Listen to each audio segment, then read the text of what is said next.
Hi guys, ito na yung ginawa natin. So sliding na yung mga bintana nito. Dito tayo. Ito yung likod. Acrylic na nilagay ko dyan.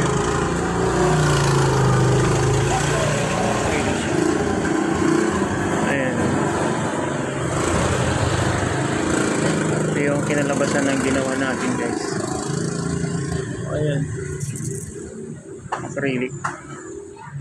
Kaya pasensya na, hindi tayo masyadong pinto kasi magaspang.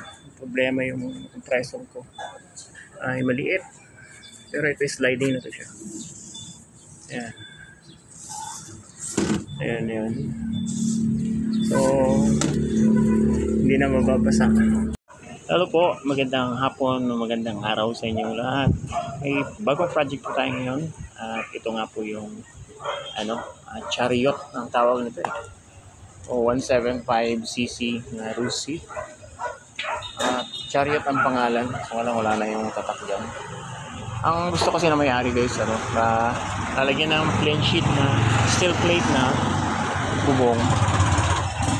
Ayan, kaya tinanggal na yung dyan yung trapal. So, ang ginawa ko ay eto na, yung kinabit ko. Ito na siya. Ito yung tubo niyang original. Ayan. Ambaga parang ganyan yung nag-iimbudo. Yung may bukol diyan sa gitna. Gusto niya yung pantay, flat. Tulad yan, flat yung ibabaw daw. Ganyan na lang ang ginawa ko. Bali, angle bar yan na 1 inch. Pero ang kapal niya ay 1/4 pero undersize. Kasi yung 316 na angle bar na 1 inch ay masyado manipis Pag yung 1/4 na standard naman ay masyado makapal. So ito na yun. Ito na yung ginawa natin. Ito liwanag na yun. At siya 1/4 na undersize. So ginawa natin dito ang sukat niya. Mula dito hanggang dito ay 7 inches yan. So ito yung ito yung sukat mula dito sa pinagbendingan ko ito mula dyan hanggang dito sa baba bali 25 and a half inch yung sukat. Ito naman mula dito hanggang dito yan ay bali 3 feet 3 feet yan hanggang dito. Ang kabuuan nito na sukat guys ay sukatin natin. Wala dyan hanggang dito. Dito 102 inches. Ayan 102 inches ang kabuuan. So, ulitin natin. Mula dito ay 32 and 3/4 inches. Yan. Tapos ito naman ay 7 inches. Tapos yung cutting niya ay tagwa 1/2 yan. So tinating ko na tagwa 1 inch. Tapos sinati ko sa gitna tagwa 1/4. Tagwa 1/2 na siya. 1/2. Okay guys, kabit na natin. Hindi ko kasi mabidyohan to guys na gumagawa ko kasi yung stand ng cellphone ko nakalimutan ko. Bukas na siguro. Abangan nyo yung karagdagang video nito bukas. Ikakabit natin lahat yung frame dyan. Ito.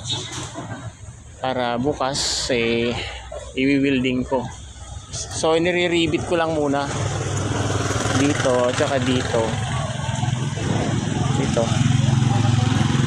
At tsaka dito lang muna, tsaka dito. Tsaka dito sa ibabaw, isa. Isa lang.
Okay guys, ito na, nilagyan na natin ng cut.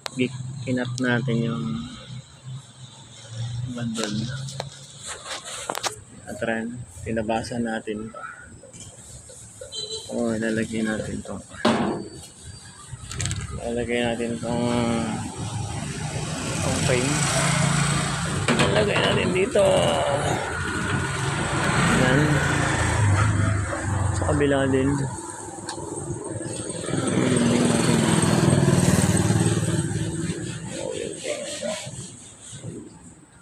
Okay, weldingin na natin.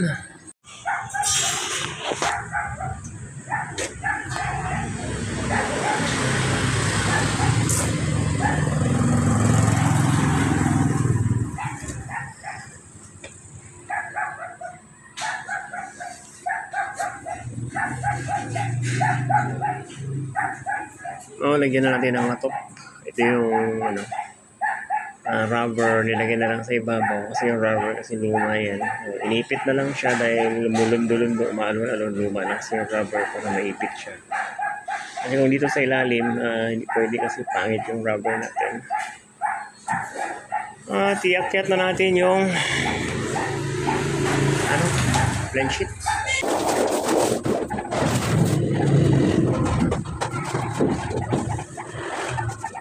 Nahirapan ako magkabit. Kasi ang kapal ng plain sheet guys, 1.2. Nahihirapan ako mag-bend. Ayan nilagyan ko ng binder, dalawa. Ayan. Saka ito. Para may fitting siya. Ayan. Pero hihigpitan ko pa. So dito muna, unahin ko dito. Unahin ko dyan, i-rebit. Tapos doon na naman sa pangalawa. At para madali ay meron kasi mga flat bar dito. Tapos na tayo dito sa baba. Dito naman tayo ngayon. Dito naman, kabilaan. Katapos dyan, ihigpitan ko yung binder. Ito, yung pinantali natin. Tapos dito na naman ako. Sunod dito, i-rebit ko na naman dyan. Panghuli lang ako dito kasi putol yung plain sheet ayan putol yung plain sheet natin dito sa gitna. Hindi ko pwedeng ibuo kasi mahirapan ako, tsaka kulang yung plain sheet, kaya pinag-overlap ko na lang dyan at lagyan na lang natin na pandikit na epoxy dyan sa gitna para hindi kumulo. Okay guys, hindi ko na may ipakita sa inyo kasi babarinahin ko na lang yan. At least nasabi ko na kung anong gagawin. Pakita ko na lang sa inyo mamaya-maya.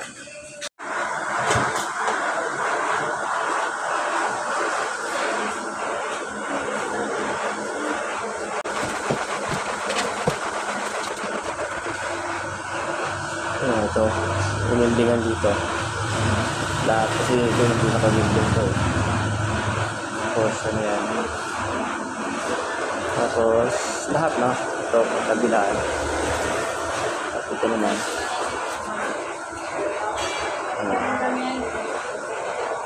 Oh.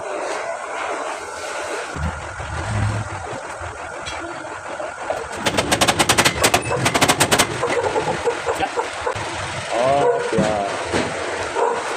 Hindi pa tayo guys, hindi na mag-deliver ng tubig. Ayan o. Mag-deliver ng tubig. Pero naman tayo sa kabila. Yung kabila naman, naayos na natin. Ayan o. Welding na rin natin dito. So mga dyan, saka dito. Saka naituwid na rin natin dito. So ilalagay na natin yung clean sheet dyan. Bago natin bubutasan yung mga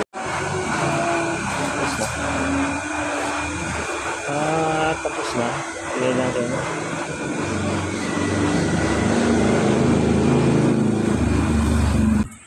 Nag-pattern tayo ng karton. Ito yung pattern. Pattern tayo ng karton dito. Ayan. Ayan. Bali, kinuha ko na lang yung center dito. Tapos, ipaling ko na lang kasi papaling ko na lang. Ito, bali, dudugtungan na lang ito. Sakating ko na lang. Pattern natin ito sa plain sheet. Ito na yun.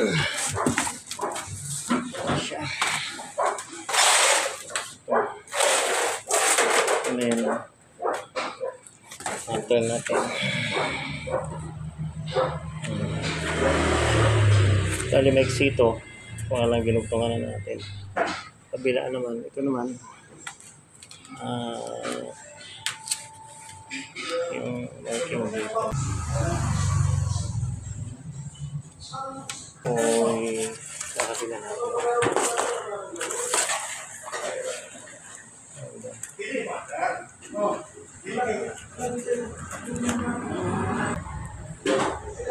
Ayan.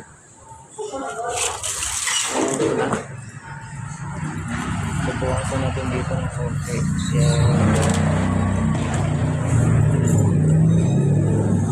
Tapos dito. Kasi may laki.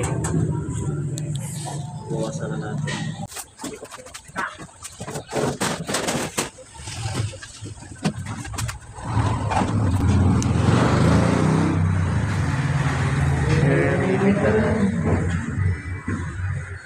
Okay,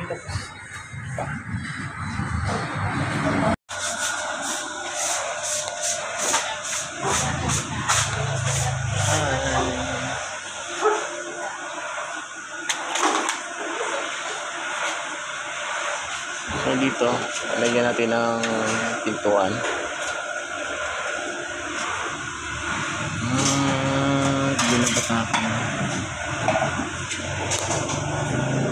Wala pa, hindi pa tapos. Ilang araw na ako dito.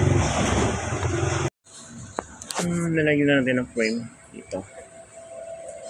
At yung dati, assemble na natin yan. Tapos ayan, magdidiretso na tayo dito. Tapos talagyan na natin ng ano dito, ng gilid. Naka-frame yung dito, yung ginatlagat lang ito yan. Sa kabila.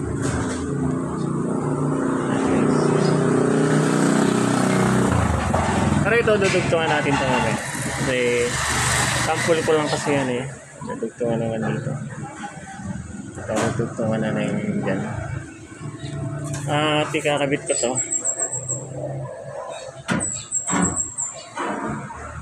Doon, taas.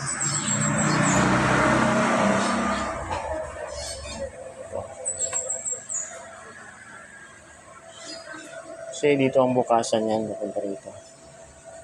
Bali, ito siya may iwan, pero natanggal pa rin, pero may lock. Kaya na yung kinalabasan. Dito, lagyan natin ng putong dyan. Ano dun sa kabila.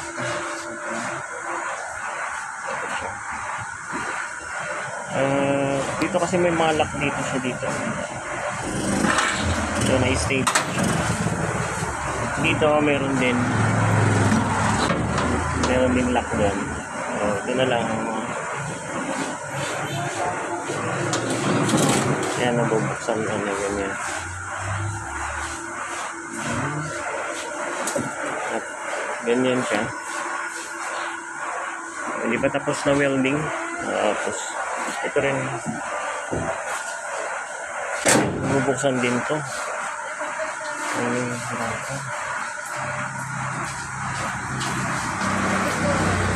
Hindi pa tapos. Ayun doon.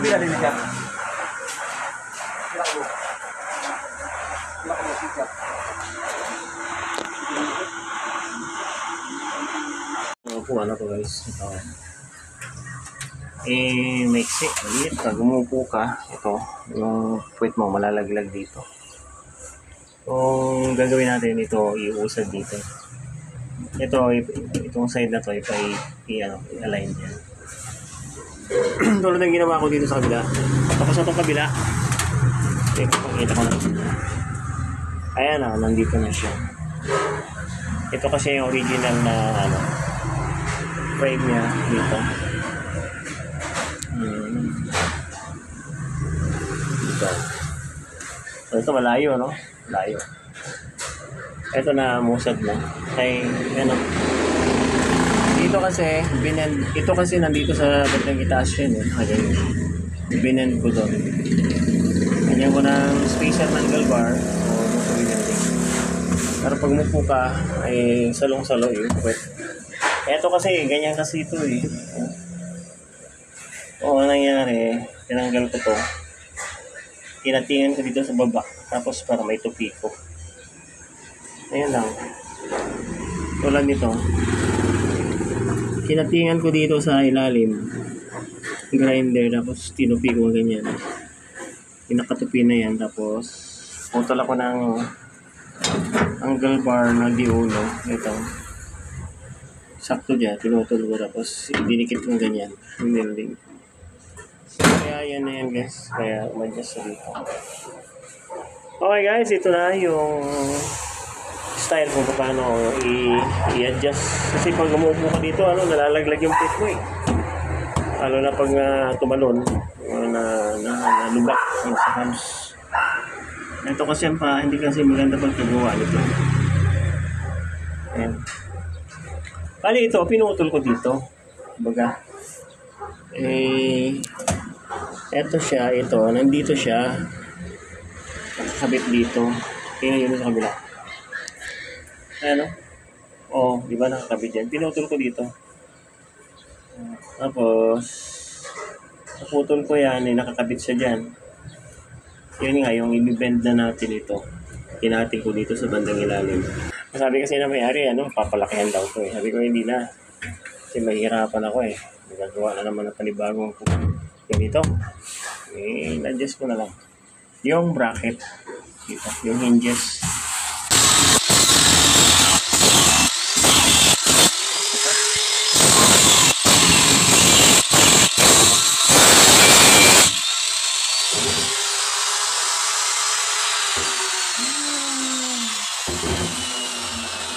Yun, tanggal na.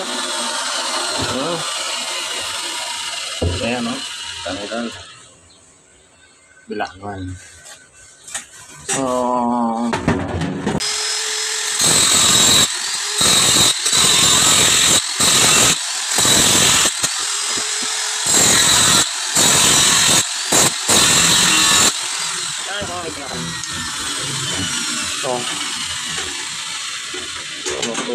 ko lang ito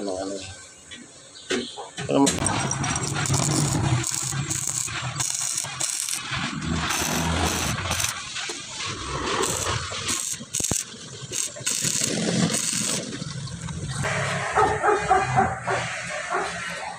nabibit na bilari guys.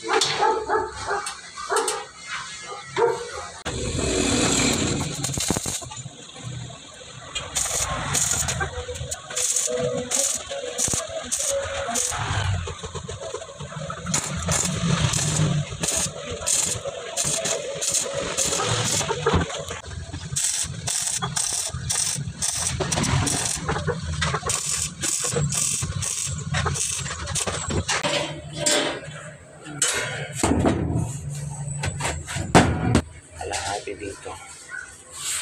Huh? Huh? Okay. Ayan na, naka-adjust na guys.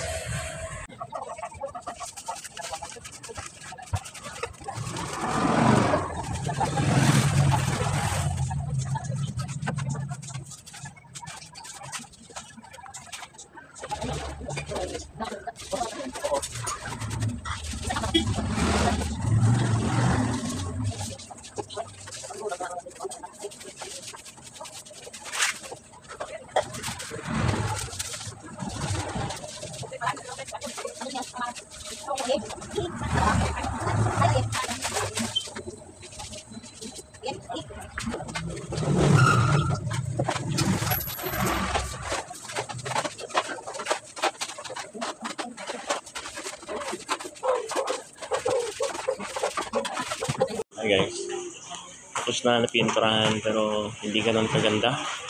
Siyempre hindi naman tayo kasi expert na magpintura. Beginner lang po tayo kaya medyo magaspang.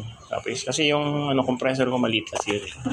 Dapat malaki para maganda yung buga. So anyway, pwede na rin ito. So ilalagay na natin yung glass dito kasi sliding glass.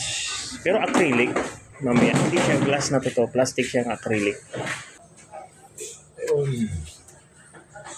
Kabit natin dito sa gilid.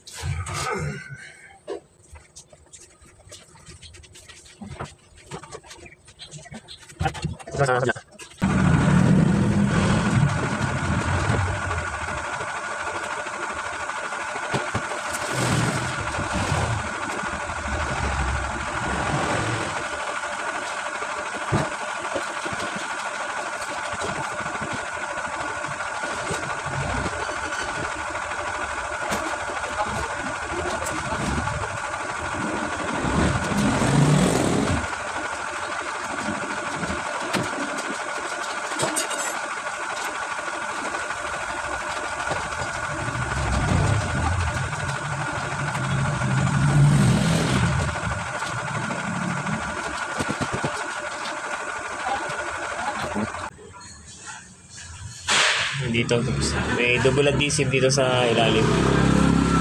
Ito mayroong ding double adhesive tapos dito sa taas. Pero hindi ko muna ikinakabit. Kailangan yung pinaka-acrylic. Lagay muna natin. Ayan. Bago natin ilagay yung yung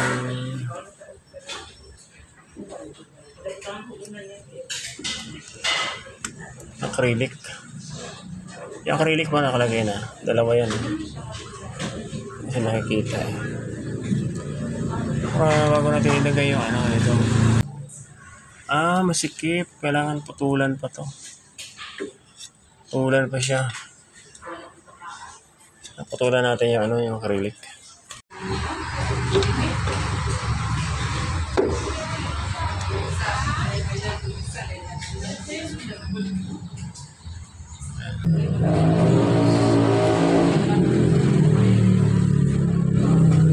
Isa.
Ito.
guys, ito na yung ginawa natin. So sliding na yung mga bintana nito. Dito tayo. Ito yung likod. Acrylic na nilagay ko dyan.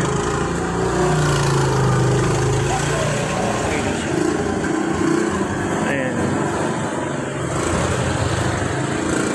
Ito yung kinalabasan ng ginawa natin guys. Ayan. Acrylic. Kaya pasensya na, hindi tayo masyadong pinto kasi magaspang. Problema yung compressor ko ay maliit. Pero ito sliding na to siya. Ayan. Ayan, ayan. So, hindi na mababasa. Oo. Yan ah. Ito, may salamin siya dito. Ito. Saka ito dito. Saka dito sa side na. Ito, nilagyan natin ng itim para hindi nakikita yung pasahero sa likod. Ito na ngayon yung ikakabit natin. Pati na nakaraan kasi clear yan eh. Yan nandiyan o. Pero sabi ng may-ari, patungan daw ng black na acrylic para pagkabit niyan, ganyan. Kintab. Ikakabit muna natin guys ito. Tatakpan natin to. Okay, kabit muna natin. Pero dito lang ang itim. Ito lang. Ito sa side na to para hindi mo nasisilip yung pasahero. Ito naman may na to, glass. Acrylic lang yan, hindi glass eh no.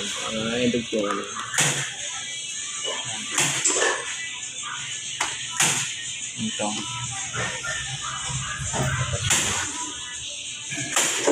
Yung nilagyan ko ng riles, yan ang tawag nito. Molding lagayan ng salamin. Ayan.